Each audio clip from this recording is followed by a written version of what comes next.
اب جو روایات پیش کی جاتی ہیں 11 کے بجائے 20 رکھتے ہیں نبی کریم صلی اللہ علیہ وسلم سے ثابت کرنے کے حوالے سے، ان روایات کی حقیقت کچھ ہم پہلے بھی ذکر کر چکے ہیں، ذرا تفصیل سے سن لیں۔ پہلی روایت مصنف ابن ابی شیبہ سے پیش کی جاتی ہے، سب سے مشہور و معروف اس حوالے سے روایت ہے 7692 نمبر مصنف ابن ابی شیبہ میں، کہ عبداللہ بن عباس رضی اللہ عنہما سے منسوب ہے کہ رسول اللہ صلی اللہ علیہ وسلم رمضان میں 20 رکعتیں پلس وتر پڑھا کرتے تھے۔ یہ روایت انتہائی منکر اور جھوٹی روایت ہے۔ اس کا راوی ابو شیبہ ابراہیم بن عثمان سخت ضعیف راوی ہے۔ علامہ قدوری حنفی ہیں، جن کی جو ہے وہ کتاب بھی فقہ حنفی میں بہت معروف ہے، قدوری جسے کہتے ہیں، قدوری شریف، اس کے جو مصنف ہیں علامہ قدوری، یہ قدوری ان کی نسبت تھی، ان کی کتاب کی طرف بھی یہی نام منسوب ہو گیا قدوری، کیونکہ ان کی کتاب تھی۔ تو علامہ قدوری حنفی نے اپنی کتاب التجرید میں اس ابو شیبہ ابراہیم بن عثمان کو کذاب قرار دیا ہے۔ وہ کہتے ہیں یہ جھوٹا راوی ہے، تو جھوٹے راویوں کی روایتیں آپ کیوں لیتے ہیں؟ اسی طرح علامہ ذیلی حنفی لکھتے ہیں کہ وہ متفق علی ضعفہ، یہ روایت تو معلول ہے، یہ جو راوی ہے ابو شیبہ ابراہیم بن عثمان، اس کے ذوق پر تو محدثین کا اتفاق ہے۔ پھر اگلی بات جو وہ کہتے ہیں علامہ ذیلی حنفی، وہ کہتے ہیں ثم انہ مخالف للحدیث الصحیح، پھر یہ صحیح بخاری کی اس حدیث کے مخالف بھی ہے کہ آپ صلی اللہ علیہ وسلم رمضان اور غیر رمضان میں 11 سے زیادہ نہیں پڑھتے تھے۔ تو علامہ ذیلی حنفی کا بھی فیصلہ یہی ہوا کہ نبی کریم صلی اللہ علیہ وسلم کی تراویح 11 رکعتیں ہی تھی، یہ آپ کی تراویح ہی تھی، یہی تہجد، یہی تراویح۔ اس کے علاوہ علامہ سیوطی نے لکھا ہے کہ ھذا الحدیث ضعیف جدا لا تقوم به حجہ، یہ سخت ضعیف روایت ہے، اس سے دلیل تو نہیں لی جا سکتی۔ اسی طرح ابن عابدین شامی حنفی نے لکھا ہے کہ یہ ضعیف ہے، یہ روایت ابو شیبہ کی وجہ سے، اور اس کے ذوق پر تو اتفاق ہے، اور ساتھ ساتھ یہ صحیح حدیث کے خلاف بھی ہے، صحیح بخاری والی حدیث کہ آپ صلی اللہ علیہ وسلم رمضان اور غیر رمضان میں 11 رکعت سے زیادہ نہیں پڑھتے تھے۔ انور شاہ کشمیری صاحب بھی لکھتے ہیں کہ آپ صلی اللہ علیہ وسلم سے 8 رکعتیں تو ثابت ہیں تراویح کی، جبکہ 20 رکعتیں آپ صلی اللہ علیہ وسلم سے ضعیف سند کے ساتھ آئی ہیں اور اس کے ذوق پر اتفاق ہے۔ اسی طرح مفتی دارالعلوم دیوبند مولانا عزیز الرحمان صاحب لکھتے ہیں کہ ہاں اس میں شک نہیں کہ یہ حدیث ضعیف ہے، اس میں کوئی شک نہیں کہ یہ حدیث ضعیف ہے، اور یہ بات فتاوی دارالعلوم دیوبند میں درج ہے، آج بھی موجود ہے۔ اور احناف میں بریلوی بھائیوں کی طرف اگر ہم آئیں تو احمد یار خان نعیمی صاحب ان کے بہت بڑے مفتی ہیں، مفتی احمد یار خان نعیمی صاحب، جاء الحق ان کی بڑی مشہور و معروف کتاب ہے، جس میں انہوں نے اپنے خیال میں جتنے بھی بریلویوں کے دلائل اور مسائل تھے موٹے موٹے انہوں نے جمع کیے ہیں۔ تو انہوں نے نماز جنازہ میں فاتحہ کی ممانعت ثابت کرنے کے حوالے سے ایک فصل لکھی ہے، تو اس میں وہ لکھتے ہیں امام ترمذی سے نقل کرتے ہوئے کہ ابراہیم بن عثمان ابو شیبہ منکر الحدیث ہے، یہ انہوں نے جلد 2 صفحہ 243 پہ جاء الحق میں جو نسخہ پرانا ہے اس میں لکھا انہوں نے۔ اسی کتاب میں جہاں 20 تراویح کا ذکر آیا تو وہاں اسی حدیث کو ابو شیبہ ابراہیم بن عثمان جو منکر الحدیث جس کو خود انہوں نے قرار دیا ہوا ہے امام ترمذی سے نقل کر کے، تو یہاں پر اس کی حدیث کو حجت اور دلیل بنا رہے ہیں اور اس حدیث سے ثابت کرنے کی کوشش کر رہے ہیں کہ نبی کریم صلی اللہ علیہ وسلم نے 20 رکعت تراویح پڑھی ہے۔ کیا یہ انصاف ہو سکتا ہے؟ یعنی کیسے آپ کے باٹ ہیں، کیسے آپ کا انصاف ہے اور کیسا آپ کا عدل ہے کہ ایک راوی آپ کے خلاف روایت میں آئے تو منکر الحدیث ہے، آپ کے حق میں روایت میں آئے تو اس کی روایت سے آپ حجت لیں؟ یہ تو انصاف نہیں ہے نا۔ آپ کو کہنا چاہیے تھا کہ یہ حدیث ضعیف ہے لہٰذا ہم اس سے دلیل نہیں لیتے، کوئی اور حدیث پیش کرتے۔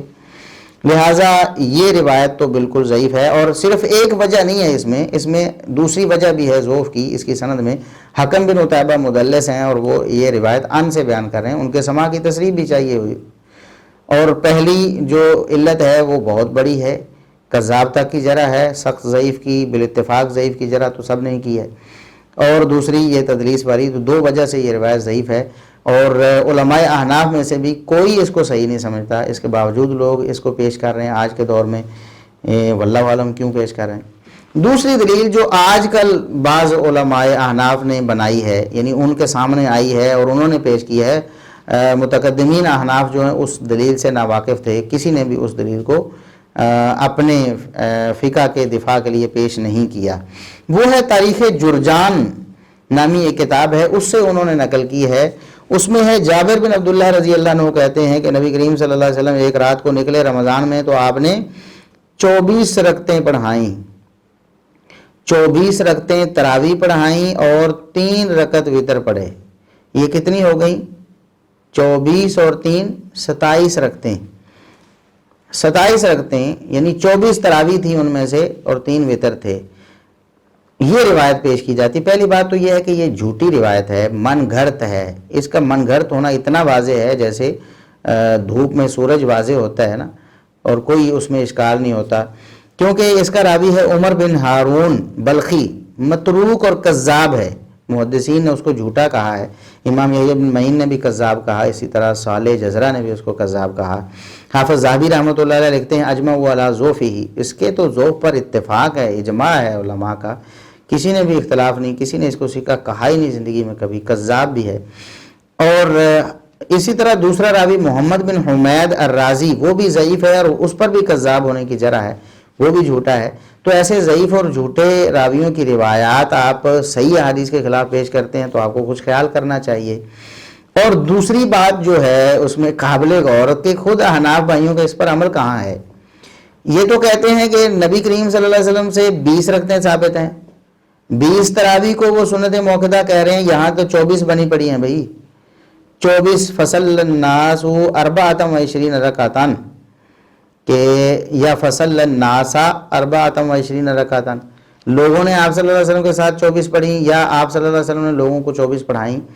تو 24 رکعتوں کا ذکر ہے. آپ کا دعویٰ ہے کہ مسنون جو تراویح ہے یا سنت موقدہ ہے وہ 20 رکھتے ہیں، اور بھائی یہ تو آپ کے دعوے پر ہی فٹ نہیں ہوتی، آپ اس کو کس منہ سے پیش کرتے ہیں؟ نہیں پیش کرنا چاہیے، انصاف سے کام لینا چاہیے. جھوٹی روایت ہے. دوسری روایت بھی جھوٹی نکلی. تو مرفوع روایتیں جو 2 پیش کی جاتی ہیں، دونوں کی دونوں جھوٹی ہیں، من گھڑت ہیں، اور ان کا کوئی اعتبار نہیں، نہ علماء احناف نے کیا ہے اور نہ محدثین کرتے ہیں. اب ایک اور، جب کوئی دلیل نہیں ملی مرفوع متصل صحیح حدیث سے، کوئی دلیل نہیں ملی، جو دلائل تھے وہ من گھڑت قسم کے، منکر قسم کے تھے، تو اب انہوں نے کوشش کی کہ اب کوئی منطقی ایسی منطق لڑائی جائے کہ کسی طریقے سے 20 ثابت ہو جائیں. دلائل سے ثابت نہیں ہو رہی تو چلو کوئی لاجک ہی ایسی استعمال کی جائے جس سے ثابت ہو جائیں. تو مفتی طارق مسعود صاحب وغیرہ نے ایک نئی لاجک بنائی ہے. شاید مولانا الیاس گھمن صاحب بھی اس طرح کی بات کرتے ہیں. وہ کہتے ہیں کہ لفظ تراویح سے ہی ثابت ہوتا ہے کہ یہ 20 تھیں، یعنی 8 کا لفظ تو تراویح پر بولا ہی نہیں جا سکتا، کیونکہ تراویح یہ جمع ہے ترویحتن کی، اور یہ جمع جو ہے وہ 3 پر بولی جاتی ہے. تو لہٰذا کم از کم یہ ترویح 4 رکعت کو کہتے ہیں تو 3 ہوں گی تو کم از کم 12 ہوں گی. تو 11 والا تو کھاتا ہی نکل گیا، 8 والا تو کھاتا ہی نکل گیا. 8 میں تو 2 ترویحیں ہوتے ہیں. جب ہم ترویح کی جمع بنا رہے ہیں تراویح، تو اس کا مطلب یہ ہے کہ وہ 8 سے زیادہ رکھتے ہوں گی، کم از کم 12 ہوں گی. تراویح کا جو ورڈ ہے نا، یہ جمع اقصا ہے. جمع اقصا کا مطلب بہت سارے افراد پر اس کا اطلاق ہوتا ہے. تو اس لفظ سے بھی پتہ چلتا ہے کہ 3 ترویحوں کو بھی تراویح نہیں کہا جا سکتا، یہ 3 سے بھی زیادہ ہیں. بہت سارے ترویحیں تھے تو ان کو تراویح کہا گیا، اور بہت سارے، ایک ترویح ہے 4 رکعتوں کا، تو بہت سارے ترویحیں 20 رکعتیں تو ہو سکتی ہیں، 12 بھی نہیں ہو سکتی وہ. تو یہ لفظ بتا رہا ہے کہ محدثین نے اس کو تراویح کا جو نام دیا، یہ نام بتا رہا ہے کہ محدثین کی نظر میں اس کی تعداد 8 اور 12 رکعتوں سے بہرحال زیادہ ہے. اس طرح کا استدلال یہ جہالت پر مبنی ہے یا شاید ہٹ درمی پر. اس کو کیا نام دیا جائے؟ کیونکہ قرآن کریم میں اس بات کی تصدیق موجود ہے اور اہل عرب اس چیز کو تسلیم کرتے ہیں کہ تثنیہ پر بھی جمع کا صیغہ بولا جا سکتا ہے. سورہ تحریم کی آیت نمبر 4 اگر آپ پڑھیں تو اللہ رب العزت نے فرمایا ان تتوبا الی اللہ فقد صغت قلوبکما. 2 ازواج مطہرات ہیں، ان کو مخاطب کر کے اللہ رب العزت نے فرمایا تمہارے دلوں کی بات کی ہے. حالانکہ قاعدے کے مطابق جو عام قاعدہ چلتا ہے، 2 خواتین کے دل میں دو خواتین میں 2 دل ہی تھے نا، 2 ازواج مطہرات کے 2 ہی دل تھے. تو ہونا یہ چاہیے تھا کہ فقط صغت قلباکما ہونا چاہیے تھا کہ تم دونوں کے 2 دل ٹیڑے ہو گئے. لیکن اللہ رب العزت نے کیا فرمایا؟ فقط صغت قلوبکما، تمہارے دل، یعنی جمع کا صیغہ استعمال کیا ہے. حالانکہ مراد 2 چیزیں ہیں. سیغہ جمع کا استعمال ہوا تو ایسا ہو جاتا ہے، جمع کا سیغہ تثنیہ کے لیے بولا جا سکتا ہے۔ اور پھر آپ تو گویا کہ اپنے علماء جو متقدمین ہیں اور محققین ان سب کو ہی عربی زبان سے جاہل قرار دینے کی کوشش کر رہے ہیں۔ یہ اعتراض علماء اہل حدیث پر نہیں ہے، یہ اعتراض اصل میں علماء احناف پر ہے، جنہوں نے 8 کو تراویح کہا ہوا ہے، اور اس کے حوالے ہم پیش کر چکے ہیں۔ یہ فیض الباری میں یہ انور شاہ کشمیری صاحب، انہوں نے فیض الباری کے نام سے ایک بڑی مشہور و معروف شرح لکھی ہے جو احناف کے ہاں بڑی مشہور ہے، صحیح بخاری کی شرح لکھی ہے۔ اس میں وہ لکھتے ہیں اما کون عدد رکعاتہ صلی اللہ علیہ وسلم 11 رکعتاً فکان ذالک فی رمضان وغیرہ۔ آپ صلی اللہ علیہ وسلم کی جو تراویح ہے یا قیام اللیل ہے اس کا 11 رکعت ہونا رمضان اور غیر رمضان میں ثابت ہے، اور آپ صلی اللہ علیہ وسلم جو 4 رکعتیں ایک تراویح کے ساتھ اور 4 رکعتیں ایک تراویح کے ساتھ پڑھتے تھے تو یہ صرف رمضان میں ہوتا تھا، یعنی 2 تراویحوں کو بھی خود بول کر انور شاہ کشمیری صاحب تراویح بھی قرار دے رہے ہیں۔ اور اسی طرح انور شاہ کشمیری صاحب نے دوسری جگہ لکھا ہے العرف الشذی میں کہ فی الصحاح صلاۃ و تراویح علیہ السلام 8 رکعات، کہتے ہیں کہ صحاح میں یعنی صحیح بخاری وغیرہ میں نبی کریم صلی اللہ علیہ وسلم کی 8 رکعتیں تراویح ثابت ہے۔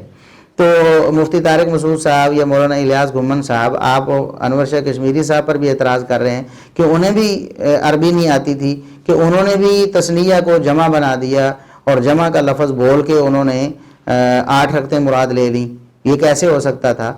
آپ سے زیادہ آپ کے علماء جانتے تھے کہ لفظ تراویح 8 پر بولا جا سکتا ہے، بالکل بولا جا سکتا ہے، لہٰذا یہ منطق نہ لڑائیں یہاں پر، یہ آپ ہی کے خلاف چلی جائے گی۔ اسی طرح مولانا انور شاہ کشمیری صاحب نے لکھا کہ لا مناس من تسلیم ان تراویحہ کان 8 رکعات، اس بات کو مانے بغیر کوئی چارہ نہیں ہے۔ مفتی طارق مسعود صاحب، مولانا الیاس گھمن صاحب، انور شاہ کشمیری صاحب فرماتے ہیں کہ اس بات کو مانے بغیر کوئی چارہ نہیں کہ آپ کی جو تراویح تھی وہ 8 رکعتیں تھی۔ اب یہ اعتراض انور شاہ کشمیری صاحب پر ہوا نا کہ 8 رکعتیں کیسے تراویح ہو سکتی ہیں؟ بھئی ہوتی تھیں تو آپ کے علماء نے لکھا ہے نا۔ اسی طرح عبدالشکور فاروقی لکھنوی صاحب نے لکھا اگرچہ نبی کریم صلی اللہ علیہ وسلم سے 8 تراویح مسنون ہے، بھئی جب تراویح 8 پر بولا ہی نہیں جا سکتا لفظ، آپ کے نزدیک تو 20 ہوں گی جو تراویح ہوں گی، 8 تو تراویح ہو ہی نہیں سکتی، تو آپ کے علماء پر یہ بات جو کبار علماء احناف کے ان پر یہ اعتراض جاتا ہے نا۔ اسی طرح ابن حمام وغیرہ اور ابن نجیم وغیرہ جنہوں نے نبی پاک صلی اللہ علیہ وسلم سے 8 تراویح کا ذکر کیا ہے اور تراویح کے بیان میں لکھا ہے آپ صلی اللہ علیہ وسلم سے 8 رکعتیں ثابت ہیں، یہ تو سارا انہی پر اعتراض ہو رہا ہے، یہ کوئی اعتراض اہل حدیث پر نہیں ہے، یہ خود اپنی علماء پر آپ اعتراض کر رہے ہیں اور خود عربی لغت پر آپ اعتراض کر رہے ہیں، اور خود قرآن پر بھی یہ اعتراض آئے گا کہ جمع کا صیغہ بول کر تثنیہ مراد نہیں ہو سکتا۔ ہم تو کہتے ہیں ہو سکتا ہے، اور جیسا کہ صحیح بخاری وغیرہ میں ثابت ہے نبی پاک صلی اللہ علیہ وسلم سے 11 رکعتیں ہی ثابت ہیں، یعنی آپ کی تراویح 8 رکعت ہی تھی، اور یہی بات علماء احناف نے بھی کی ہے۔ لہٰذا یہ جو لاجک آپ نے استعمال کی ہے کہ تراویح کے لفظ سے ہی ہم جناب 20 ثابت کرتے ہیں یا 8 سے زیادہ ثابت کرتے ہیں، تو یہ آپ کی لاجک فیل ہو گئی۔